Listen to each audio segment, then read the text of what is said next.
Everyone, कैसे हो आप सब। आई होप आप सब लोग अच्छे होंगे। So guys, welcome to the channel जिसका नाम है पढ़ना तो पड़ेगा। पढ़ना तो पड़ेगा। क्या पढ़ेंगे आज हम लोग पढ़ने वाले हैं एक्सरसाइज 7.2 का फर्स्ट क्वेश्चन। 7.1 हम लोग फिनिश कर चुके हैं और इसका जो भी बेसिक चीजें थी, जो भी इंपॉर्टेंट चीजें थी, वो मैंने इसकी इंट्रोडक्टरी क्लास में फिनिश कर दी थी। तो इंट्रोडक्शन वाली जो क्लास है वो आप लोग आई बेलकन जो दिखाई दे रहा है इसे प्रेस कर सारे वीडियोस को देख सकते हो। मैंने एक एक क्वेश्चन को बहुत अच्छे से पूरा एक्सप्लेन किया हुआ है।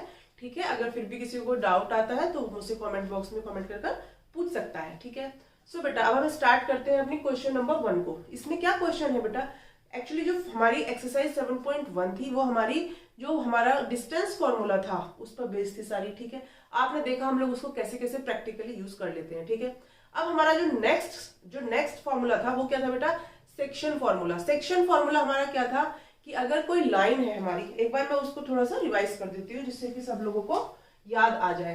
जैसे कि मेरी कोई लाइन है, ठीक है, ये स्ट्रेट लाइन है, तो इसके एक पॉइंट ए है और एक बी है। अगर मैं इसको कहीं भी एक पॉइंट ले लेती हूँ इस लाइन पर, ठीक है, तो मान लो ये मेरा कोई पॉइंट पी है, तो ये पूछेगा कि अगर मैंने इसको किसी रेशियो में, मान लो मैंने 1:2 में इसको डिवाइड किया हुआ है, तो आप बताइए कि इस पॉइंट पी के कोऑर्डिनेट्स x, y क्या होंगे।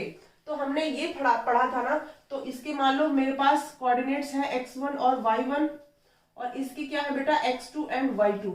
तो मुझे x y की वैल्यू फाइंड आउट करनी होगी, तो मुझे क्या करना था, जो m इसे, और इसको क्या बोलते हैं बेटा, फर्स्ट जो पार्ट है हमारा, जो फर्स्ट सेक्शन होगा उसको हम लोग m1 और इसको m2 में डिवाइड कर लेते हैं। ठीक है, और हमारा जो कोऑर्डिनेट बनेंगे x पॉइंट के क्या निकलेंगे बेटा, जो x1 है इसको m2 से मल्टीप्लाई करना है और x2 को m1 से मल्टीप्लाई करना है। ठीक है, ये करना था ना हमें, याद आया कुछ। और नीचे क्या लिखना है, m1 प्लस m2, यानी कि इन दोनों का सम हमने कर लेंगे, उसे हमें यहाँ पर पुट करना है और हमें m1 के साथ क्या आएगा x2 और प्लस करना है, फिर m2 के साथ क्या आएगा बेटा मेरा x1।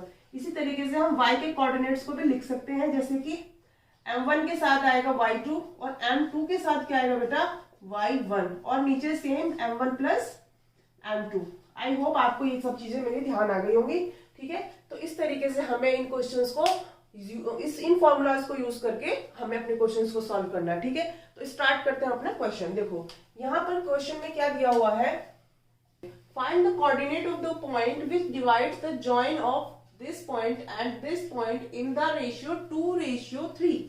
हमें एक लाइन दी हुई है, ठीक है, जिसके पॉइंट्स क्या हैं, ये है और ये है। ठीक है, तो मैंने इसी को यहां से कंसिडर कर लेते हैं कि मान लो ये ए पॉइंट है और ये बी पॉइंट है। ठीक है, तो इसके लिए चलो मैं यहाँ पे सेपरेट लाइन बना देती हूँ। ठीक है, एक पॉइंट ए है, एक पॉइंट बी है। ठीक है, ध्यान से समझेंगे। इसके कोऑर्डिनेट -1,7 है और इसके है बेटा 4,-3। ध्यान रखेंगे। और ये लाइन हमारी 2:3 में क्या हो गई है, डिवाइड हो गई है। ठीक है, तो अब ये बता दो कि ये जो पॉइंट मान लिया इसको P पॉइंट है, ये इसके कोऑर्डिनेट्स क्या होंगे। Find the coordinate of point which divides the join of this in the ratio of 2 and 3। Question हमको समझ आ गया है अच्छे से, हमें सब कुछ पता है क्या क्या होता है, फॉर्मूला हमें पता है। ठीक है, तो दिक्कत किस बात की है, किसी बात की नहीं है। फटाफट से हम इस फॉर्मूले को यूज करेंगे, एक्स और वाई की वैल्यूज फाइंड आउट कर लेंगे। मान लेते हैं इसके जो कोऑर्डिनेट्स है एक्स और वाई है। ठीक है, सो हमें पता है m1 is equal to 2, m2 is equal to 3, so m1 plus m2 will be 2 plus 3 is equal to 5। ये हमने पहले लिख लिया अपना। ठीक है, अब हमें x की कोऑर्डिनेट्स निकालने हैं, तो हमारा क्या फॉर्मूला है बेटा, m1 लिखेंगे तो x2 आएगा, m2 लिखेंगे तो x1 आएगा और नीचे दोनों का एडिशन हो जाएगा m1 प्लस m2 का। ठीक, इसमें वैल्यूज पुट कर देते हैं जल्दी से। ठीक है, सो वैल्यूज हमारी क्या क्या है, m1 कितनी है बेटा 2 है। ठीक, x2 कितनी है मेरी, x2 यहाँ पर आ जाओ 4, प्लस m2 कितना है 3 है और m2 के साथ x1 आएगा, तो x1 कितना मेरा -1 है। इसको मुझे डिवाइड करना है, मैंने सीधा 5 लिख दिया। ठीक है, दोनों की वैल्यू मुझे पता है। ठीक, अब इसकी वैल्यू क्या आ जाएगी, 2 4 जा 8, 3 1 जा 3 और वो भी किसका, माइनस का, क्योंकि माइनस और ये प्लस माइनस माइनस हो जाएगा और यहाँ पर 5 आ जाएगा, इसे 5/5 यानी कि ये हो जाएगा बेटा मेरा 1। इसी तरीके से हम लोग y के कोऑर्डिनेट्स निकाल लेते हैं।